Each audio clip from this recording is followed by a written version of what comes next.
Hello, welcome. Let's have a solution to this interesting question. GCSE Pearson Edexcel question paper, question 6. The diagram shows a prism. The cross section of the prism is right angle triangle.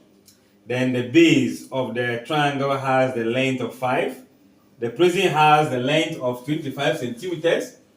The prism also has the volume to be 750. So we have to work out the height of the prism. In this case, you're looking for the height of this triangle. Now, when you want to find the height, we know that they have given us the volume. So let's use the volume to build on that to find the height. So here we are going to say volume of a prism is given to us as the cross-sectional area or area of the cross-section. The cross-sectional area times the length, or better still times the depth. How deep the length from here to here. You know, the cross-section is going to be a known two-dimensional shape.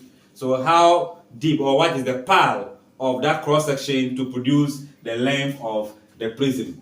So since the volume is given to us, the length is also given to us, the height is sitting in the area here. So it means within the area of the cross section, we can find the height. So let's do direct substitution and say that the volume will be equals to cross-sectional area, half times the base times the height, then times what? The length. So now I'm sure all the parts are now out.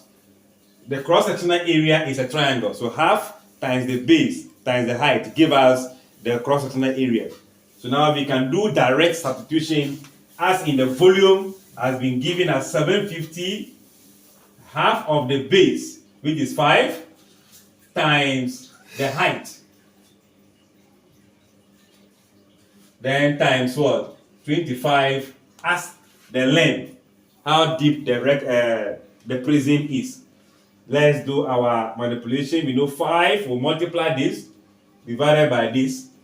So we are going to have 750 equals to 5 times 25. That will be 125 divided by this times the height. The height, we can use the h to represent that, but we can still carry the way it is. So in this case, we need to multiply both sides by 2. So when 2 multiply here, we know this is going to be 2 times 750, then 2 times 125 divided by what? 2. And that will make the 2 to cancel out. So this will be giving us, I think 150 from here, then 0 equals to 125 times what? The height, right? So now we need the height, therefore we divide by the 125. So in the division of that, your height will now become 1500 divided by 125. You know, 5 can go here, 3, so 300. 5 can go here, 25. 5 can go here, 60. 5 can also go here, 5. So we are going to have 12. So therefore, the height is going to be 12 centimeters. That is the height of the triangle part or the cross-sectional part, which is also taken as the height of the prism. I'm sure we are good to go. Thanks for watching. Like, share, and comment. Bye-bye.